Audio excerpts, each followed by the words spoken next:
യുവതയാണ് ഏതൊരു രാഷ്ട്രത്തിൻ്റെയും കരുത്ത്.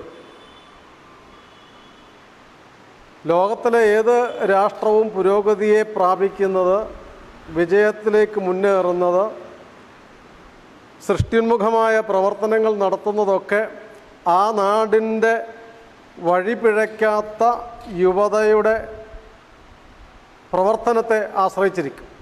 അത്തരമൊരു വഴിപിഴയ്ക്കാത്ത യുവതയാണ് ഭാരതത്തിൻ്റെയും ഭാവിയെ കരുപ്പിടിപ്പിക്കേണ്ടത്, വർത്തമാനത്തെ നിലനിർത്തേണ്ടത്.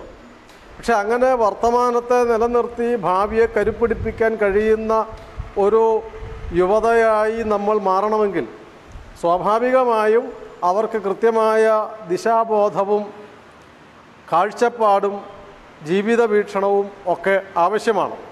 ഇന്ന് നമ്മുടെ നാട്ടിൽ രണ്ട് തരം യുവജനങ്ങളാണ് ഉള്ളത്.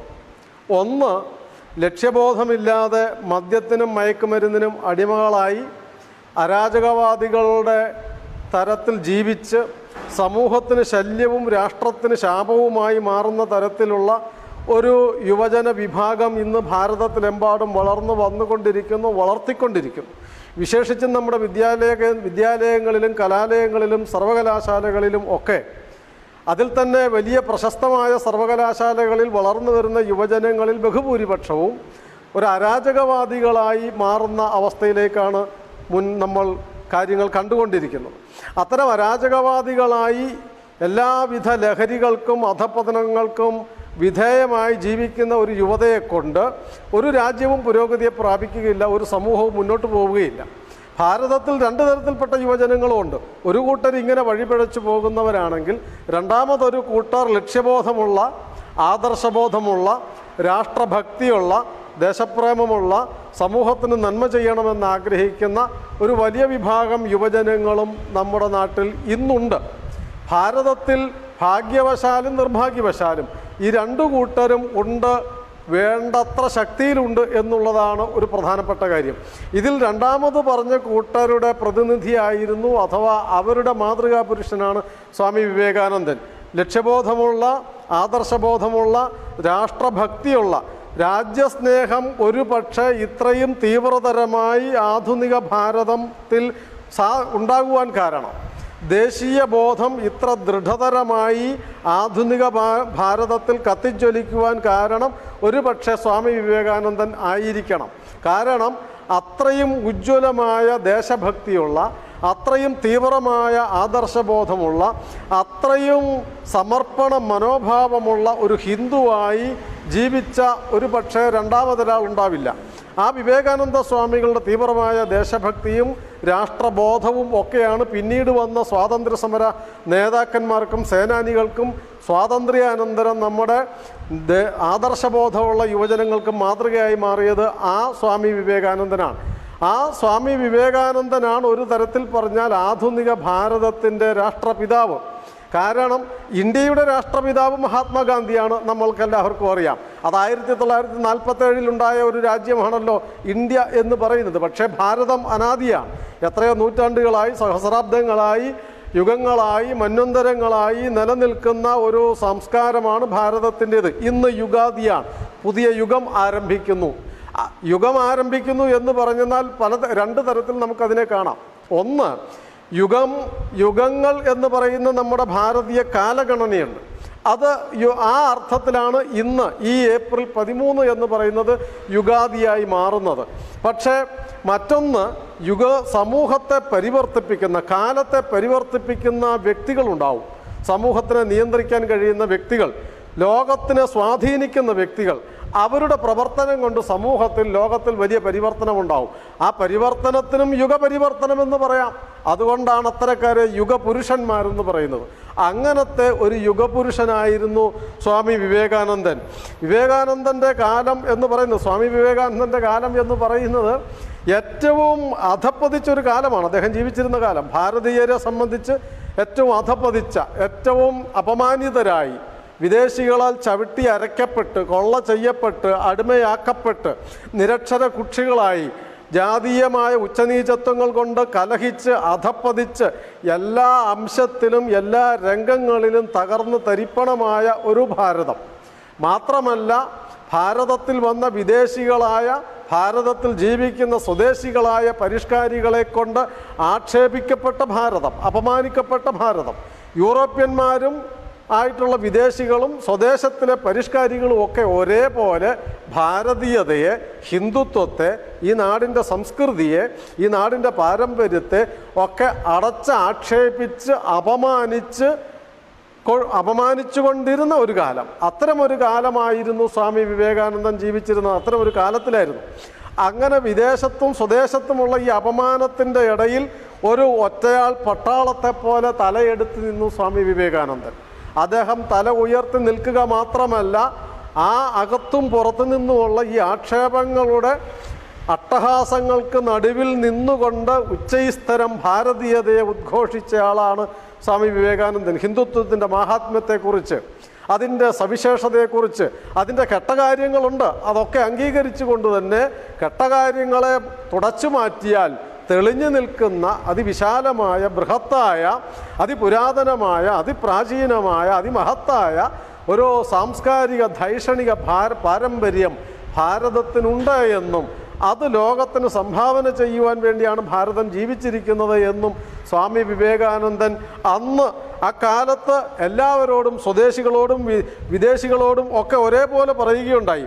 അന്ന് എല്ലാവരുടെയും ഒരു മനോഭാവം പുച്ഛവും പരിഹാസവും. ഭാരതീയത എന്ന് പറഞ്ഞാൽ പുച്ഛിക്കേണ്ട ഒന്നാണ്, പരിഹസിക്കേണ്ട ഒന്നാണ് എന്നുള്ള ഒരു തരത്തിലായിരുന്നില്ലേ എല്ലാവരും, പരിഷ്കാരികൾ, വിദ്യാസമ്പന്നരായിരുന്നവരൊക്കെ കണക്കാക്കിയിരുന്നത്. പുച്ഛിക്കുക, ഭാരതം എന്ന് പറയുന്നത് തന്നെ പുച്ഛിക്കേണ്ട ഒന്നാണ്. ഭാരതീയത എന്ന് പറഞ്ഞാൽ അപഹസിക്കേണ്ടതാണ്, പരിഹാസം. ഭാരതീയരെ പരിഹസിക്കുന്ന മുഖങ്ങളായിരുന്നു പരിഷ്കാരികളുടെ നാടുകളിൽ എമ്പാടും ഉണ്ടായിരുന്നത്. അത് ഈ നാട്ടിലും വിദേശികളും ഇന്ന് കാലം മാറി. പണ്ട് വിദേശികളും സ്വദേശികളും ഒരുപോലെ പരിഷ്കാരികളെന്ന് പറഞ്ഞിരുന്നവർ നമ്മളെ ആക്ഷേപിച്ചിരുന്നെങ്കിൽ ഇന്ന് വിദേശികളുടെ മാനസികാവസ്ഥ മാറി. കാലം പോകെ ഏതാണ്ട് ഉള്ളിൽ അവർക്ക് മനസ്സിലായി, അവർ പറഞ്ഞു കൊണ്ടുവന്ന ഈ പരിഷ്കാര ഭ്രാന്ത് എന്ന് പറയുന്നത്, ഈ ഭോഗഭ്രാന്ത് എന്ന് പറയുന്നതൊക്കെ അത്ര വലിയ നീണ്ടു നിൽക്കുന്ന കാര്യമൊന്നും അല്ല എന്ന് അവർക്ക് മനസ്സിലായി. അതുകൊണ്ട് അവർ ഇന്ന് അംഗീകരിക്കുവാൻ തയ്യാറായി. ഭാരതത്തിന് വെളിയിലുള്ള ധൈഷണിക ലോകം, ശാസ്ത്രലോകം, ദാർശനിക ലോകം ഒക്കെ, ബൗദ്ധിക ലോകമൊക്കെ ഭാരതത്തിൻ്റെ ദർശന ഗരിമയെ അംഗീകരിക്കുന്നവരായി മാറി എന്ന് മാത്രമല്ല, ആരാധകരായി മാറി എന്നുള്ളതും നാം മനസ്സിലാക്കേണ്ടതുണ്ട്. അങ്ങനെ മാറിയതിൻ്റെ ഒരു പ്രധാന കാരണക്കാരൻ സ്വാമി വിവേകാനന്ദൻ തന്നെയാണ്. പഴയ ദേശവിരുദ്ധരുടെ, സംസ്കാര വിരുദ്ധരുടെ പിൻഗാമികളായി ഭാരതത്തിൽ അവശേഷിക്കുന്ന ഒരു കൂട്ടരുണ്ട്. അതാ ഞാൻ തുടക്കത്തിൽ പറഞ്ഞ നമ്മുടെ സർവകലാശാലകളിലും ഒക്കെ നിൽക്കുന്ന ഈ സാംസ്കാരിക നായകന്മാരെന്ന് പറയുന്ന ജാതിയിൽപ്പെട്ടവരും അത്തരം പ്രത്യേക ജീവികളും സർവകലാശാലകളിലെ പരിഷ്കാരികളെന്ന് പറയുന്നവരും പുരോഗമനവാദികളെന്ന് നടിക്കുന്നവരും ഒക്കെ ഒരു കൂട്ടരിന്നും ഭാരതത്തിലുണ്ട്. ഭാരതത്തിന് വെളിയിലുള്ള വിദേശ ലോകം, വൈദേശിക ലോകം ഭാരതത്തിൻ്റെ മഹത്വത്തെ അംഗീകരിച്ചു തുടങ്ങിയപ്പോൾ സ്വദേശത്തുള്ള പരിഷ്കാര ഭ്രാന്തന്മാർ ഭാരതത്തെ നിന്ദിക്കുന്ന പ്രവൃത്തി ഇപ്പോഴും തുടർന്നു കൊണ്ടിരിക്കുകയാണ്. നമ്മുടെ നാട്ടിലെ അടിമത്തം, വിവേകാനന്ദ സ്വാമികളുടെ കാലം ഞാൻ പറഞ്ഞല്ലോ, ഇത് രണ്ടും ഉണ്ടായിരുന്ന കാലമാണ്. അടിമത്തം ഉണ്ടായിരുന്നു, നിരക്ഷരതയുണ്ടായിരുന്നു, ദാരിദ്ര്യമുണ്ടായിരുന്നു, പകർച്ചവ്യാധികളുണ്ടായിരുന്നു, അന്ധവിശ്വാസമുണ്ടായിരുന്നു. അത്തരം ഒരു കാലത്താണ് സ്വാമി വിവേകാനന്ദൻ ജീവിച്ചിരുന്നത്. ഒന്നും നമുക്ക് എടുത്തു കാണിക്കാൻ ഉണ്ടായിരുന്നില്ല. ആ കാലത്ത് അവിടെ ഈ പറയുന്ന അതിൻ്റെയൊക്കെ മുമ്പിൽ അതൊക്കെ പറഞ്ഞുകൊണ്ടായിരുന്നു നമ്മളെ ആക്ഷേപിച്ചു കൊണ്ടിരുന്നത്. അന്ന് ഈ ആക്ഷേപിച്ച വൈദേശിക ശക്തികളുടെ മടയിൽ പോയി, ഇപ്പോൾ പുതിയ ഭാഷയിൽ പറഞ്ഞാൽ അങ്ങനെയല്ലേ, പുലിയുടെ മടയിൽ പോയി ആ പുലിയെ പിടിക്കണം എന്ന് പറയുന്നത് പോലെ അന്ന് നമ്മളെ മുഴുവൻ ആക്ഷേപിച്ചിരുന്ന, പരിഹസിച്ചിരുന്ന, അടിമയാക്കി വെക്കാൻ ആഗ്രഹിച്ചിരുന്ന പാശ്ചാത്യൻ്റെ, യൂറോപ്യൻ്റെ നാട്ടിൽ പോയി അവൻ ആദ്യമായി ഒരു സർജിക്കൽ സ്ട്രൈക്ക് നടത്തിയ ആളാണ് സ്വാമി വിവേകാനന്ദൻ.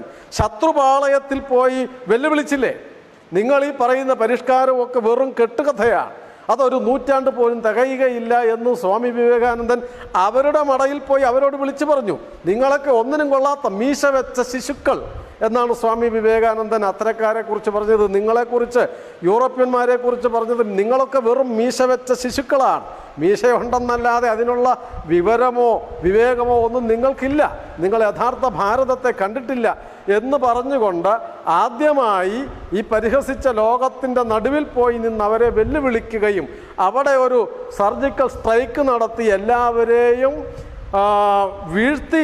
എങ്ങനെ വീഴ്ത്തി എന്നുള്ളതിരിക്കട്ടെ, ഏതായാലും വീഴ്ത്തുകയും ചെയ്തു സ്വാമി വിവേകാനന്ദൻ.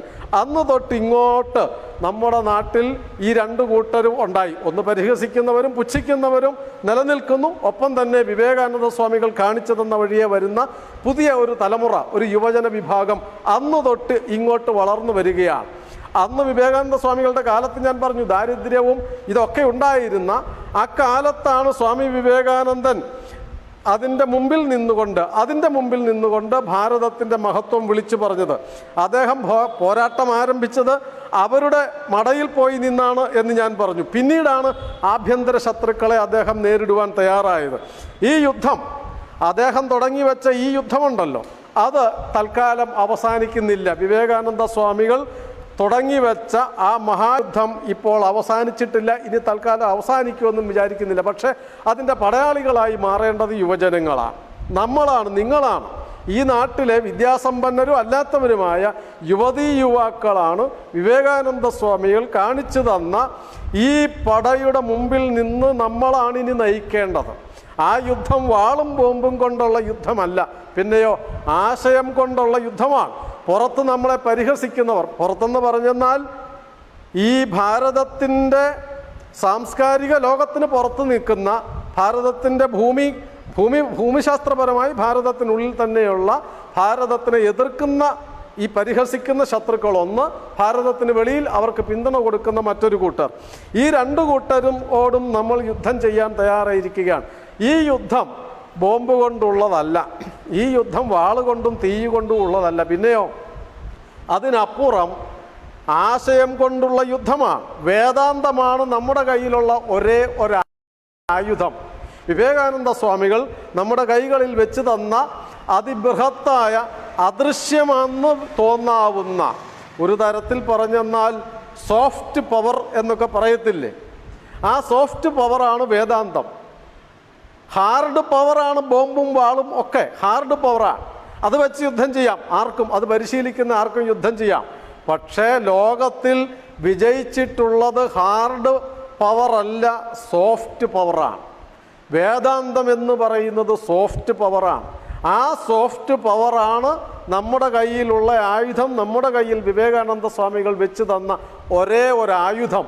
മറ്റുള്ളവരുടെ കൈകളിൽ വാളും ബോംബും ചാവേറുകളും AK-47 ഒക്കെ ഇരിക്കുമ്പോൾ, അല്ലെങ്കിൽ മതങ്ങൾ, സങ്കുചിത മതങ്ങളും സങ്കുചിത തത്വശാസ്ത്രങ്ങളും ഒക്കെ അവരുടെ കൈകളിൽ ഇരിക്കുമ്പോൾ, അതിനെ സംരക്ഷിക്കുവാൻ ആയുധങ്ങളും ബോംബുകളും കൊണ്ട് നടക്കുമ്പോൾ, നമ്മുടെ കയ്യിലുള്ള ഒരേ ഒരായുധം വേദാന്തം എന്ന ഈ സോഫ്റ്റ് പവറാണ് എന്നുള്ളത് മറന്നു പോകരുത്. അതുകൊണ്ട് അതിൻ്റെ കരുത്ത് മനസ്സിലാക്കി ഇനി നമ്മൾ നടത്തേണ്ടത് പ്രതിരോധവുമല്ല. ഭാരതത്തിൻ്റെ ഒരു പൊതുനയം പ്രതിരോധമാണ്. നമുക്ക് യുദ്ധ വകുപ്പില്ലല്ലോ. ലോകത്തിലെ എല്ലാ പരിഷ്കൃത രാജ്യങ്ങൾക്കും യുദ്ധവകുപ്പുണ്ട്. പക്ഷേ ഭാരതത്തിന് യുദ്ധം ചെയ്യാനുള്ള ഒരു സൈന്യമൊക്കെ ഉണ്ട്. പക്ഷേ ആ വകുപ്പിൻ്റെ പേര് യുദ്ധവകുപ്പ് എന്നല്ല, പിന്നെയോ പ്രതിരോധ വകുപ്പ് എന്നാണ്. അതായത് നമ്മൾ ആരെയും ആക്രമിക്കാൻ പോകുന്നില്ല, ഇങ്ങോട്ട് വന്നാൽ തടയാനുള്ളത്, പ്രതിരോധിക്കുവാനുള്ളതാണല്ലോ പ്രതിരോധ വകുപ്പ്. ഭാരതത്തിൻ്റെ ഒരു ശൈലി പ്രതിരോധമാണെങ്കിൽ ഈ ആശയപരമായ യുദ്ധത്തിൻ്റെ സാംസ്കാരിക മണ്ഡലത്തിലെ ഈ യുദ്ധത്തിൽ നമ്മൾ ചെയ്യേണ്ടത് വിവേകാനന്ദ സ്വാമികൾ കാണിച്ചു തന്ന ഒരു യുദ്ധതന്ത്രമുണ്ട്. അതായത് ഈ സർജിക്കൽ സ്ട്രൈക്ക്, അങ്ങോട്ട് കടന്നു കയറി ആക്രമിക്കുക. ഭാരതീയതയെ, ഹിന്ദുത്വത്തെ, ദേശീയതയെ ആക്രമിക്കുന്നവരുടെ അങ്ങോട്ട് കടന്ന്, അവരുടെ ആശയമണ്ഡലത്തിലേക്ക് കടന്ന്, അവരുടെ മുന്നിൽ നിന്നുകൊണ്ട്, അവരുടെ തലത്തിൽ, അവരുടെ നിലപാട് തറകളിൽ നിന്നുകൊണ്ട് അവർക്കെതിരെ പോരാടാൻ നമുക്ക് കഴിയണം. അതിന് ഉള്ള ഒരു ശ്രമമായിരിക്കണം ഇനി നമ്മൾ നടത്തേണ്ടത്. ദേശീയതയാണ് യുദ്ധരംഗം, പ്രതിരോധമല്ല ആക്രമണമാണ് യുദ്ധതന്ത്രമായി മാറേണ്ടത്. അതുകൊണ്ട് വേദാന്തമാണ് ആയുധമെന്ന് ഞാൻ പറഞ്ഞു. വേദാന്തം എന്ന് പറഞ്ഞാൽ ഭയം ഇല്ലായ്മയാണ്. മതങ്ങളൊക്കെ ഭയമാണ് സൃഷ്ടിക്കുന്നത്. മതങ്ങൾ, ലോകത്തിലെ ഏത് മതവും സൃഷ്ടിക്കുന്നത് മതമാണ്. ഭയം സൃഷ്ടിക്കുന്നത് മതങ്ങളാണ്. ഭാരതത്തിലും മതങ്ങൾ ഭയം സൃഷ്ടിക്കുന്നുണ്ട്, മുഴുവനായിട്ടല്ലെങ്കിലും. അങ്ങനെ ചെയ്താൽ അപകടമാണ്, ഇങ്ങനെ ചെയ്താൽ ദോഷമാണ്, ഇങ്ങനെ ചെയ്തില്ലെങ്കിൽ അപകടമുണ്ടാകും എന്നൊക്കെ പറഞ്ഞുകൊണ്ട് ഭയം സൃഷ്ടിക്കുന്ന, ഭക്തരിൽ ഭയം സൃഷ്ടിക്കുന്ന, വിശ്വാസികളിൽ ഭയം സൃഷ്ടിക്കുന്ന, അന്യവിശ്വാസികളിൽ ഭീതി ജനിപ്പിക്കുന്ന ഏർപ്പാടാണ് ലോകത്തിലെ എല്ലാ സങ്കുചിത മതങ്ങളും ചെയ്യുന്നത്. മതം എന്ന് ഞാൻ ഇവിടെ പറയുമ്പോൾ ഈ സങ്കുചിത പുസ്തകത്തിൻ്റെ അടിസ്ഥാനത്തിലുള്ള വേലിക്കെട്ടി തിരിച്ചിട്ടുള്ള മതം, വിവേകാനന്ദ സ്വാമികൾ പറഞ്ഞ മതമുണ്ട്, ആ മതം വേദാന്തമാണ്. അതുകൊണ്ട് ഭാരതീയ മതസങ്കല്പത്തിന് പുറത്തുള്ള എല്ലാ മതങ്ങളും, ഭാരതത്തിനകത്തും പുറത്തുമുള്ള ആ മതങ്ങളൊക്കെ ജനങ്ങളിൽ ഭയം സൃഷ്ടിക്കാൻ ശ്രമിക്കുമ്പോൾ വേദാന്തം എന്ന് പറയുന്നത് അഭയം സൃഷ്ടിക്കുന്നതാണ്, ഭയമില്ലായ്മ സൃഷ്ടിക്കുന്നതാണ്. ആ ഭയമില്ലാത്ത വേദാന്തമാണ് നമ്മുടെ കരുത്ത്, നമ്മുടെ ആയുധം. ഈ ഭയമില്ലായ്മയുടെ കരുത്താണ് ഇപ്പോൾ നമ്മളിപ്പോൾ കഴിഞ്ഞ ഒരു കൊല്ലക്കാലമായിട്ട്, ഇപ്പോൾ അതിൻ്റെ വാർഷികമൊക്കെ ആഘോഷിച്ചു കൊണ്ടിരിക്കുകയാണല്ലോ. ഏതിൻ്റെ? കൊറോണയുടെ. കൊറോണ ഉണ്ടായപ്പോൾ ലോകം മുഴുവൻ സ്തംഭിച്ചില്ലേ? പാശ്ചാത്യ ലോകം ഞെട്ടിത്തരിച്ചു. വലിയ പരിഷ്കാരികളുടെ ലോകം, ശാസ്ത്രജ്ഞന്മാരുടെ ലോകം, സമ്പന്നരുടെ ലോകം ഒക്കെ ഞെട്ടിത്തരിച്ച് എന്ത് ചെയ്യണമെന്നറിയാതെ ലക്ഷക്കണക്കിന് ആൾക്കാർ പുഴുക്കളെ പോലെ ചത്തൊടുങ്ങി വീഴുന്നത് കണ്ട് തരിച്ചു നിന്നുപോയി ആധുനിക ശാസ്ത്രലോകവും, വിശേഷിച്ചും ആധുനിക പാശ്ചാത്യ ലോകവും, പരിഷ്കൃത ലോകവും, സമ്പന്ന ലോകവും. ഭാരതം ഞെട്ടിയില്ലല്ലോ. കാരണം ജനിച്ചാൽ ഒരിക്കൽ മരിക്കും എന്നുള്ള ഒരു കരുത്ത് നമുക്കുണ്ട്. മരണത്തെ ഭയമില്ലാത്ത ഒരു പാരമ്പര്യം, മരണത്തെ മുഖത്ത് നോക്കി ചിരിച്ച, മരണത്തിനെ പിന്തുടർന്ന് അങ്ങോട്ട് പോയി മരണത്തിനെ വെല്ലുവിളിച്ച ചെറുബാലന്മാരുടെ സാംസ്കാരിക പൈതൃകമുള്ള ഒരു സമൂഹമാണ് ഭാരതം. അതുകൊണ്ട് മരണം കണ്ട് നാം ഭയപ്പെട്ടില്ല എന്ന് മാത്രമല്ല, കൊറോണ കാലത്ത് ലോകം മുഴുവൻ ഉണ്ടായതുപോലെ നമ്മുടെ നാട്ടിലും ഉണ്ടായി.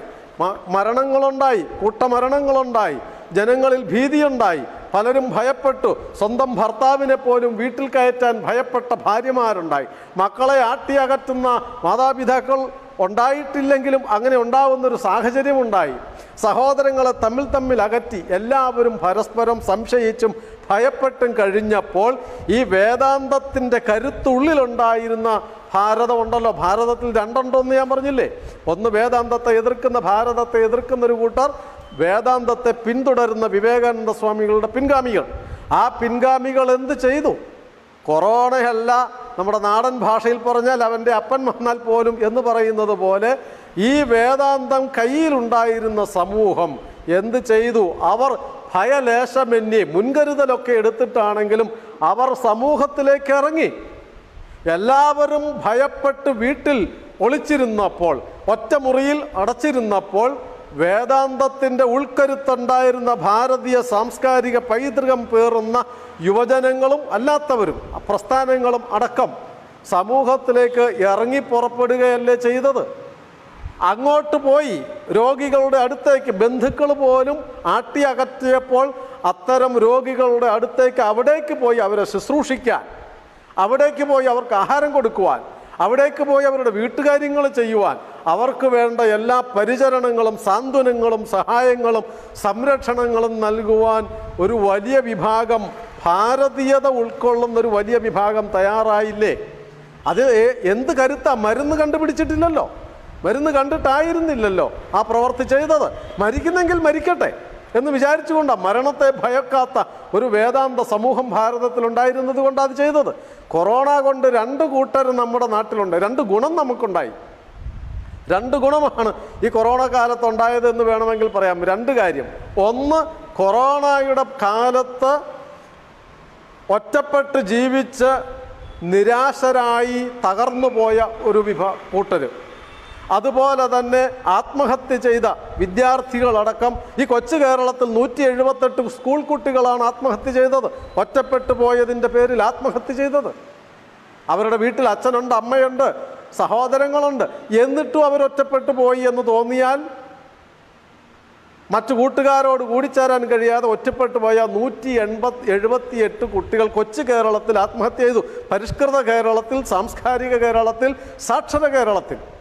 അങ്ങനെ ആത്മഹത്യ ചെയ്തവർ, അല്ലാതെ ഭയപ്പെട്ടു പോയവർ, നിരാശരായവർ, സാമ്പത്തികമായി തകർന്നു പോയവർ, ഒറ്റപ്പെട്ടു പോയവർ, ഇങ്ങനെ അനേകം പരാധീനതകളുണ്ടായ ഒരു വലിയ വിഭാഗം ഭാരതത്തിലുണ്ടായിരുന്നു. ലോകം വിറങ്ങലിച്ചു പോയി. എന്ത് ചെയ്യണമെന്നറിയാതെ വിഷമിച്ച് നിന്ന അത്തരം ആൾക്കാരുണ്ടായിരുന്നു.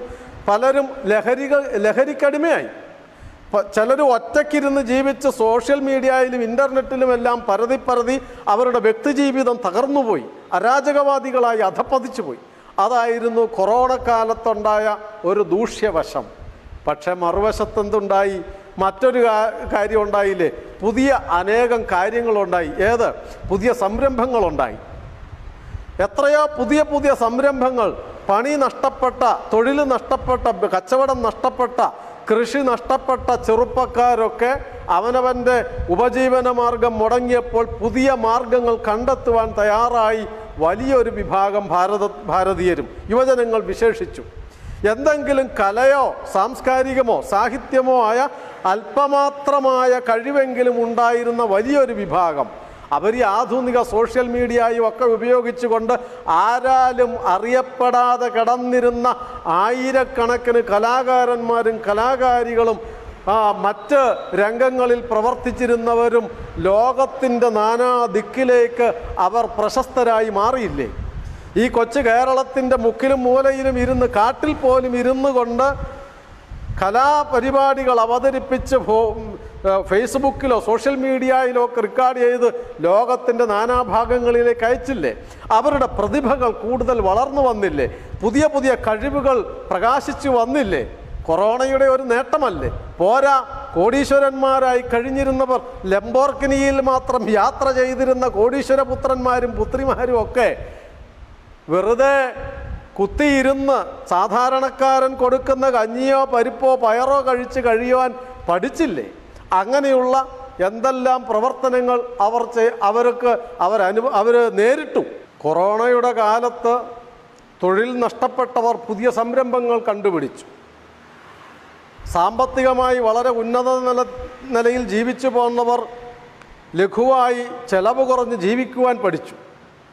ഉള്ളതുകൊണ്ട് ജീവിക്കുവാൻ, ആർഭാടരഹിതമായി ജീവിക്കുവാൻ, അഹങ്കാരരഹിതമായി ജീവിക്കുവാൻ.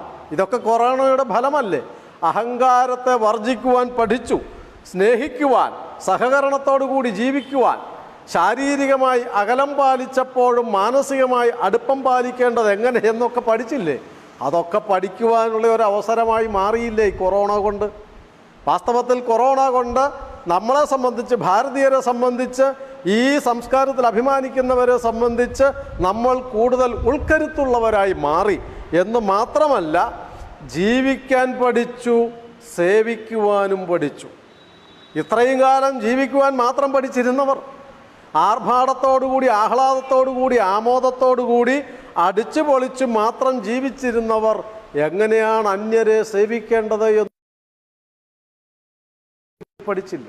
സേവിക്കാനും പഠിച്ചത് അത് കൊറോണയുടെ ഒരു സദ്ഫലമല്ലേ?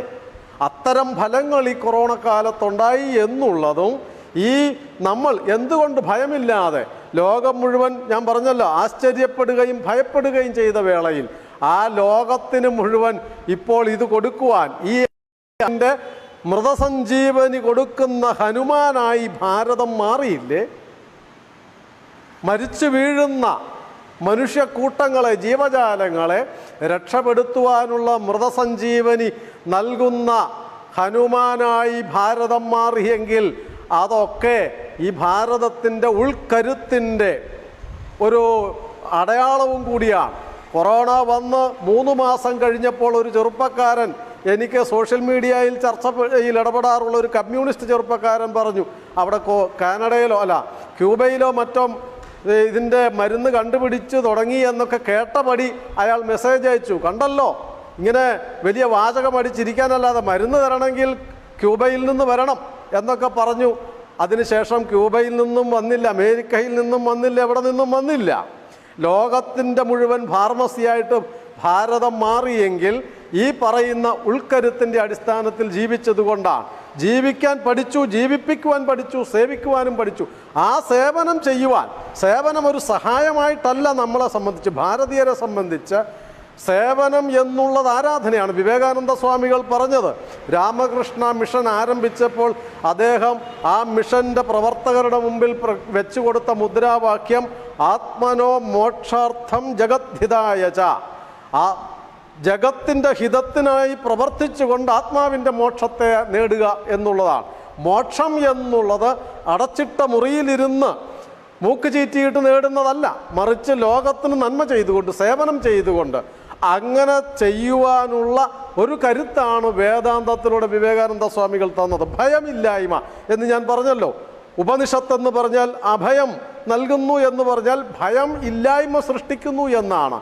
ആ ഭയമില്ലായ്മയായിരുന്നു പ്രളയകാലത്തും നമ്മൾ അതുതന്നെയല്ലേ ചെയ്തത്.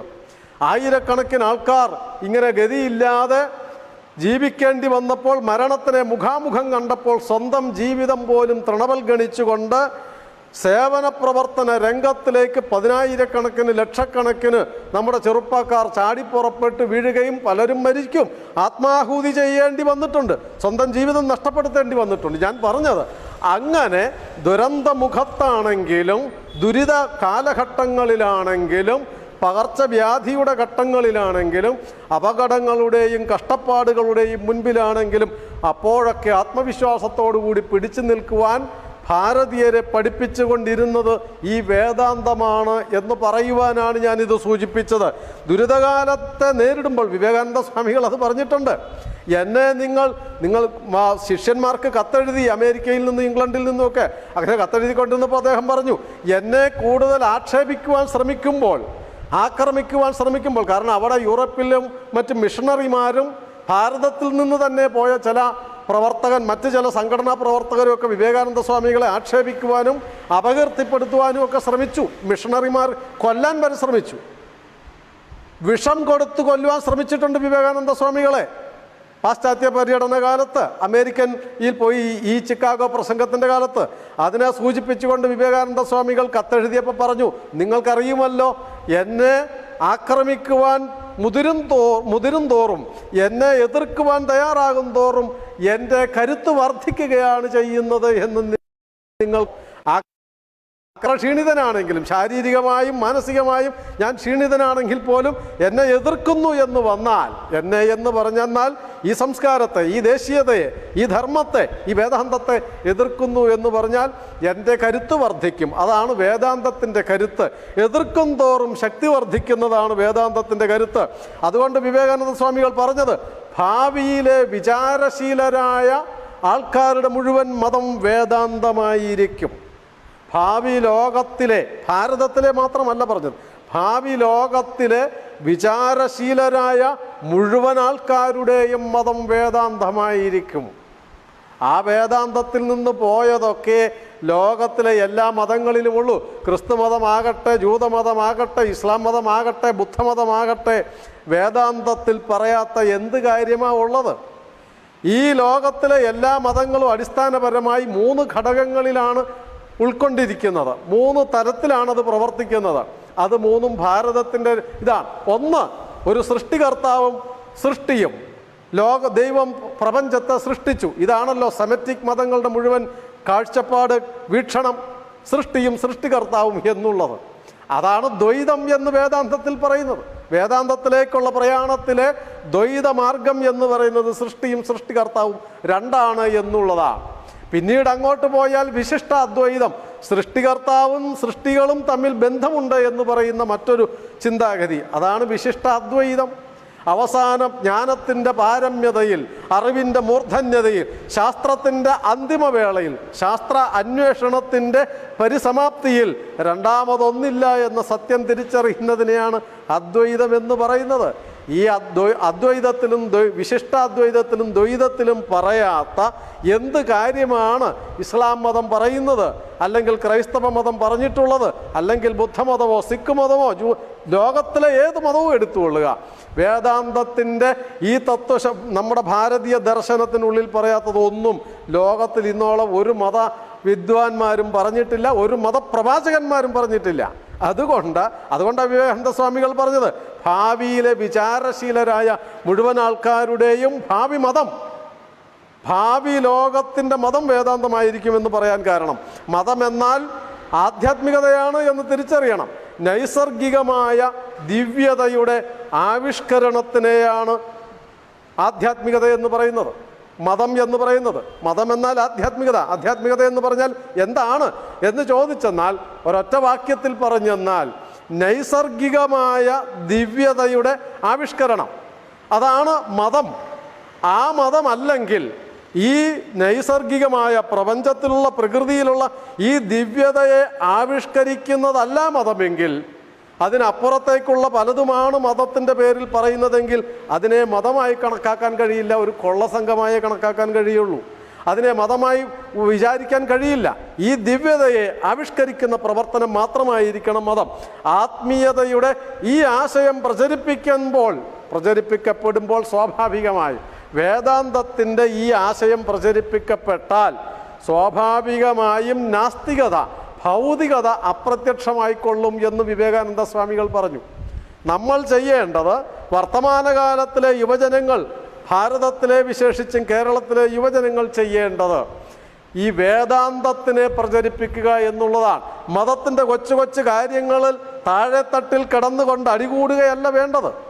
എങ്ങോട്ട് തിരിയണം, അങ്ങോട്ട് തിരിയണോ, ഇതിലെയാണ് എഴുന്നേക്കേണ്ടത്, ഏത് വിരലുകൊണ്ട് തൊടണം, ഏത് ആചാരമാണ് അനുഷ്ഠിക്കേണ്ടത്, അതൊക്കെ വേണ്ടത് തന്നെയാണ്, വേണ്ടാത്തതാണ് എന്ന അർത്ഥത്തിലല്ല. പക്ഷേ അതിൻ്റെ മേലെ കടന്ന് കെട്ടിമറിഞ്ഞ് ആയുസ് നമ്മൾ ചെലവഴിക്കുന്നതിന് പകരം അതിലൂടെ ഉയർന്നു വന്ന് ക്രമേണ ഈ ആശയതലത്തിലേക്ക്, വേദാന്തത്തിൻ്റെ മഹത്തായ ദർശനത്തിലേക്ക് നമ്മുടെ ചർച്ചയെ, ചിന്താഗതിയെ, യുവജനങ്ങളെ നയിച്ചു കൊണ്ടുപോകേണ്ടതുണ്ട്.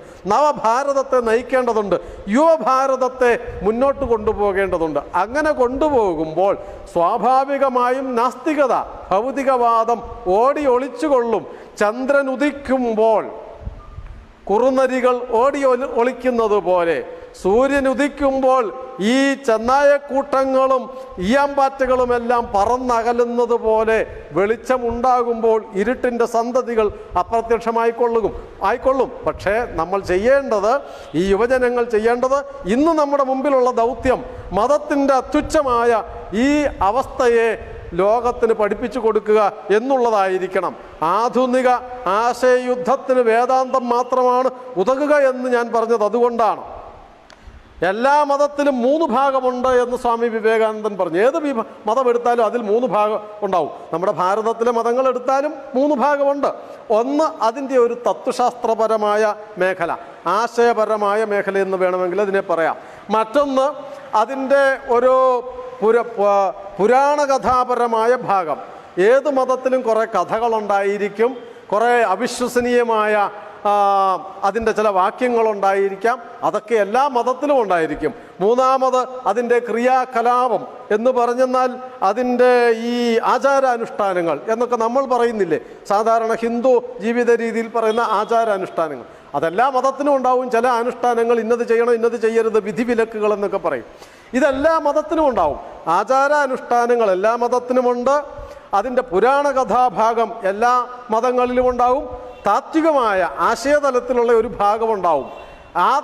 ഈ പറഞ്ഞ ദാർശനിക തലത്തിലുള്ള ഭാഗമൊഴിച്ച് ബാക്കി എല്ലായിടത്തും അഭിപ്രായ വ്യത്യാസം ഉണ്ടാവും. അതിൻ്റെ പേരിൽ സംഘർഷമുണ്ടാവും, അതിൻ്റെ പേരിൽ കലാപങ്ങളുണ്ടാവും, അതിൻ്റെ പേരിലാണ് വാക്കേറ്റങ്ങളും തർക്കവിതർക്കങ്ങളും ഒക്കെ ഉണ്ടാവുക. നമ്മളുടെ ജോലി, എന്ന് പറഞ്ഞാൽ ഇന്നത്തെ യുവജനങ്ങളുടെ, ഭാരതത്തെ സ്നേഹിക്കുന്ന, ദേശീയതയെ ഇഷ്ടപ്പെടുന്ന, ഈ ഭാരതം നിലനിൽക്കണമെന്ന് ആഗ്രഹിക്കുന്ന, ഈ ഭാരതം ഭാവി ലോകത്തിൻ്റെ അല്ല, ഈ വർത്തമാന ലോകത്തിൻ്റെ തന്നെ വെളിച്ചമായി മാറണം എന്നാഗ്രഹിക്കുന്ന നമ്മൾ ചെയ്യേണ്ടത്, വിശേഷിച്ചും വിദ്യാസമ്പന്നരായ യുവജനങ്ങൾ ചെയ്യേണ്ടത്, ഈ നമ്മുടെ മതത്തിൻ്റെ അഥവാ ആധ്യാത്മികതയുടെ ഈ ദാർശനിക തലത്തെ പുതുലോകത്തിന് പരിചയപ്പെടുത്തി കൊടുക്കാൻ, പഠിപ്പിച്ചു കൊടുക്കുവാൻ, അത് സ്വയം പഠിക്കുവാൻ, അത് പ്രചരിപ്പിക്കുവാൻ, വേദാന്തത്തെ ഉദ്ഘോഷിക്കുവാൻ, അതിൻ്റെ ഉപാസകന്മാരായി മാറുവാൻ, അതിൻ്റെ പ്രഘോഷകന്മാരായി മാറുവാൻ, അതിൻ്റെ പ്രചാരകന്മാരായി പരിണമിക്കുവാൻ നാം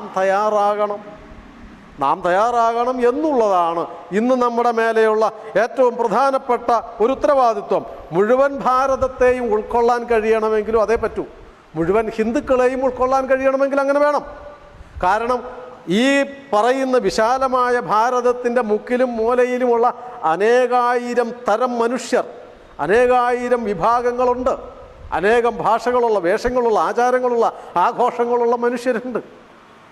അതിനെയൊക്കെ ഏകോപിപ്പിക്കുവാൻ പ്രയത്നിക്കരുത്, മെനക്കെടരുത്, സമയം പാഴാക്കരുത്. അതൊക്കെ അടിച്ചു പരത്തി ഒരുപോലെ ആക്കാൻ ശ്രമിക്കരുത്.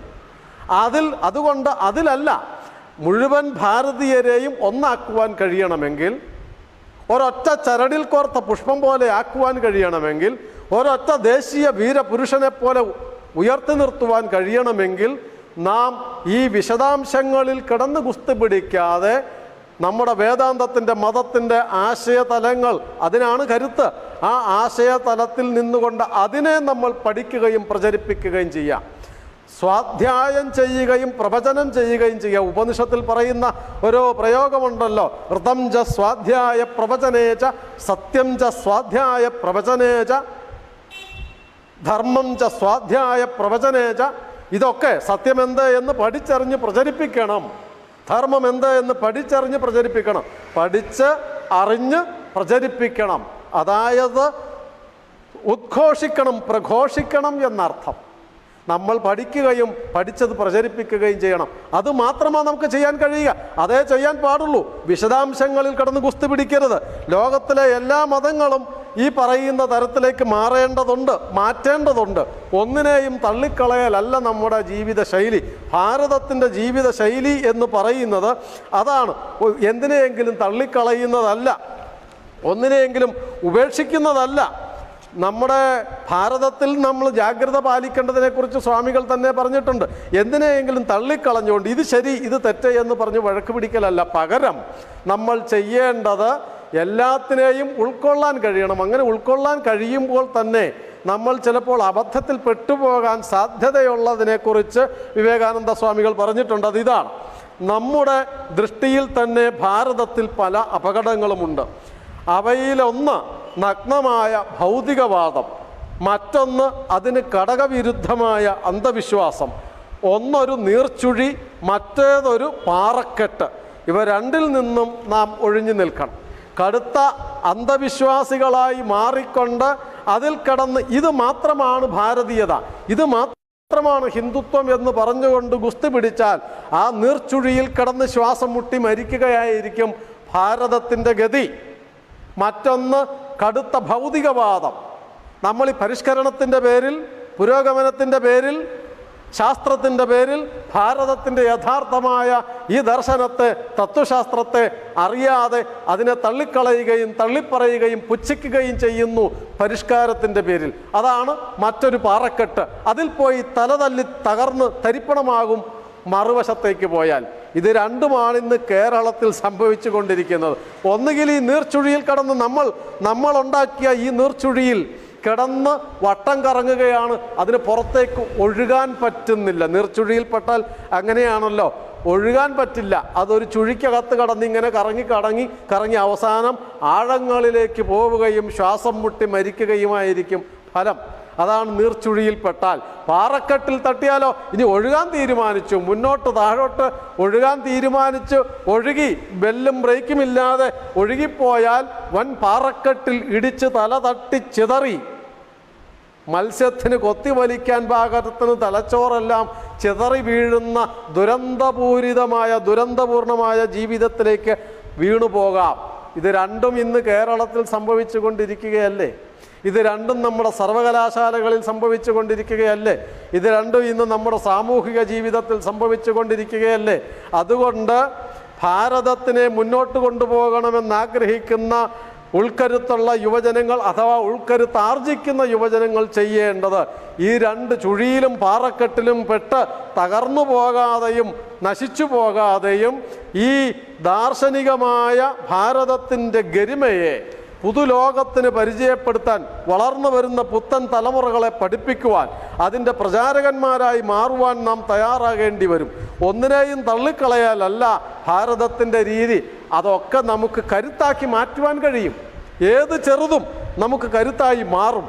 വേദാന്തത്തിൻ്റെ അടിത്തറയിൽ നിന്നുകൊണ്ടുള്ള വളർന്നു വരുന്ന വിശാലമായ അടിത്തറയിൽ വളർന്ന് പടർന്ന് പന്തലിക്കുന്ന വലിയ പൂങ്കാവനം. അടിത്തറ വേദാന്തമായിരിക്കണം. അതിനുള്ളിൽ നിന്ന് അനേകം വൃക്ഷങ്ങൾ, സസ്യലതാദികൾ ഉണ്ടാവട്ടെ. വ്യത്യസ്തങ്ങളായ നിറങ്ങളുള്ള, മണങ്ങളുള്ള, ഗന്ധങ്ങളുള്ള, അല്ല രൂപങ്ങളുള്ള പുഷ്പങ്ങളുണ്ടാവട്ടെ, നിർഗന്ധ പുഷ്പങ്ങളും ഉണ്ടായിക്കൊള്ളട്ടെ. അതിനെന്താ കുഴപ്പം? അതെല്ലാം പൂങ്കാവനത്തിൻ്റെ സവിശേഷതയാണ്, പൂന്തോട്ടത്തിൻ്റെ സവിശേഷതയല്ല. പൂന്തോട്ടം എന്ന് പറഞ്ഞാൽ ചെത്തി ചതുരവടിവിൽ ഉണ്ടാക്കിയെടുക്കുന്ന കൃത്രിമമായ ഒരേ നിറമുള്ള, ഒരേ വലിപ്പമുള്ള, ഒരേ ആകൃതിയുള്ള ചെടികളും പൂക്കളും മാത്രമായിരിക്കും പൂന്തോട്ടത്തിലെങ്കിൽ പൂങ്കാവനം വൈവിധ്യപൂർണമാണ്, പൂങ്കാവനം സുന്ദരമാണ്, പൂങ്കാവനം പ്രകൃതിജന്യമാണ്. ലോകത്തിൻ്റെ പൂങ്കാവനമായി ഭാരതത്തിനെ മാറ്റാൻ നമുക്ക് കഴിയും, ഈ കേരളത്തിനെ മാറ്റാൻ നമുക്ക് കഴിയും. അങ്ങനെ കഴിയണമെങ്കിൽ എന്ത് വേണം? ആ പൂന്തോട്ടം നിലനിൽക്കണം. പക്ഷേ അതിൻ്റെ വളം വലിച്ചെടുക്കാൻ, അത് വളർന്നു വരേണ്ട മണ്ണ്, നിലം എന്ന് പറയുന്നത് വേദാന്തമായിരിക്കണം, വേദാന്തത്തിൻ്റെ അടിത്തറയിലായിരിക്കണം. അല്ലെങ്കിൽ ഒരു ചെറിയ കാറ്റടിച്ചാൽ, അല്ലെങ്കിൽ ഒരു വലിയ കൊടുങ്കാറ്റടിച്ചെന്നാൽ ഈ പൂങ്കാവനത്തിലെ എല്ലാ വൃക്ഷലതാദികളും കടപുഴകി വീഴും, ഭാരതം മരിക്കും. അങ്ങനെ ഭാരതം മരിക്കുവാനല്ലല്ലോ വിവേകാനന്ദ സ്വാമികൾ ജീവിച്ചത്. ഭാരതം മരിക്കില്ല എന്നുള്ളതിൻ്റെ ഗ്യാരണ്ടിയാണ്, ഉറപ്പാണ് സ്വാമി വിവേകാനന്ദൻ. ഭാരതം മരിക്കില്ല, ഇനിയൊട്ടും മരിക്കാൻ ഭാവവുമില്ല എന്നുള്ളതിൻ്റെ പ്രഖ്യാപനമാണ് സ്വാമി വിവേകാനന്ദൻ. ആ വിവേകാനന്ദ സ്വാമികൾ ചൂണ്ടിക്കാണിച്ചു തന്ന ഈ വേദാന്തത്തിൽ നിന്ന് വലിച്ചെടുക്കുന്ന ജീവനരസം ആയിരിക്കണം നമ്മുടെ മതത്തിൻ്റെ, എല്ലാ മതങ്ങളുടെയും, ഭാരതീയമായ എല്ലാ ചിന്താഗതികളുടെയും അടിത്തറ ഇതായിരിക്കണം എന്ന് നാം മറന്നു പോവരുത്. അതിൽ അഭിമാനമുണ്ടാവണം. ലോകത്തിലെ ഏറ്റവും കൂടുതൽ വൈവിധ്യമുള്ളത് ഭാരതീയ ദർശനത്തിനാണ്. അതിൽ അഭിമാനവും ആവേശവുമാണ് നമുക്ക് ആവശ്യമുള്ളത്. വൈവിധ്യം അപമാനത്തിനുള്ള വകയല്ല, വൈവിധ്യം അപകർഷതയ്ക്കുള്ളതല്ല, എല്ലാം നമുക്ക് അഭിമാനത്തിനുള്ള വകയായിരിക്കണം. ആധുനിക ഭാരതം ഇന്ന് നാം പറയുന്നത് വിവേകാനന്ദ സ്വാമികൾ സൃഷ്ടിച്ച ഈ ഭാരതമായിരിക്കണം, ഈ വേദാന്തത്തിൻ്റെ അടിത്തറയിൽ വളർന്നു വരുന്ന ഭാരതമായിരിക്കണം. ഈ വേദാന്തം മുഴുവൻ ഭാരതത്തിലും മുഴുവൻ യുവജനങ്ങളിലും പടർത്തുമ്പോൾ സ്വാഭാവികമായിട്ടും മറുവശത്തെ സങ്കുചിത ചിന്താഗതികൾ, നാസ്തികവാദങ്ങൾ, ഭൗതികവാദങ്ങൾ, മതത്തിൻ്റെ പേരിലുള്ള കെട്ട ഏർപ്പാടുകൾ, മതത്തിൻ്റെ പേരിലുള്ള ആയുധ സംഘർഷങ്ങൾ, മതത്തിൻ്റെ പേരിലുള്ള സങ്കുചിത രാഷ്ട്രീയം എല്ലാം കെട്ടുപോവുക തന്നെ ചെയ്യും. വേദാന്ത കേസരി ഗർജിക്കുമ്പോൾ കുറുനരികളെല്ലാം ഓടി ഒളിക്കുക തന്നെ ചെയ്യും എന്നുള്ള കാര്യത്തിൽ യാതൊരു സംശയവുമില്ല. പക്ഷേ അങ്ങനെ വേദാന്തത്തെ ലോകത്തിന് പ്രഖ്യാപിക്കുവാൻ, ലോകത്തിൻ്റെ മുമ്പിൽ പ്രഖ്യാപിക്കുവാൻ പാകത്തിന് ലോകത്തിൻ്റെ മുമ്പിൽ തലയെടുത്ത് നിൽക്കുവാൻ നമ്മൾ ഓരോരുത്തരും ഓരോ വേദാന്ത കേസരികൾ ആയി മാറേണ്ടിയിരിക്കുന്നു. നമ്മൾ ഓരോരുത്തരും ഓരോ വിവേകാനന്ദൻ ആയി മാറേണ്ടിയിരിക്കുന്നു. അങ്ങനെ മാറുമ്പോൾ ആ ഭാരതത്തിൻ്റെ എല്ലാ മുക്കിലും മൂലയിലും ദിഗന്ധങ്ങളെ നടുക്കുന്ന ഈ കേസരിയുടെ ഗർജനത്തിലൂടെ ഭാരതത്തിൻ്റെ വേദാന്തം വീണ്ടും ലോകം മുഴുവൻ മുഴങ്ങുകയും അത് ലോകത്തിനെ മുഴുവൻ ആത്മവിശ്വാസത്തിലേക്ക് നയിക്കുകയും ഏത് ദുരന്തത്തിലും ദുരിതത്തിലും ആകാശത്തോളം തലയെടുത്ത് നിൽക്കാൻ കഴിയുന്ന അത്യുജ്വലമായ ആത്മവിശ്വാസത്തിൻ്റെ ആൾരൂപങ്ങളായി മാറുകയും മാറ്റുകയും ചെയ്യുവാൻ നമുക്ക് കഴിയുമ്പോഴാണ് വിവേകാനന്ദ ദർശനം ജീവസുറ്റതായി നമ്മളിൽ ഓരോരുത്തരിലും ജീവിക്കുമ്പോഴാണ് ഭാരതം ലോകത്തിൻ്റെ ഗുരുസ്ഥാനത്തെത്തുക. ആ ഗുരുസ്ഥാനത്തേക്ക് എത്തിക്കുവാനുള്ള ആ ഗർജനം മുഴക്കുന്ന വേദാന്ത കേസരികളായി നമ്മൾ ഓരോരുത്തരും മാറണം എന്ന് അഭ്യർത്ഥിച്ചുകൊണ്ട് നിർത്തുന്നു. നമസ്കാരം.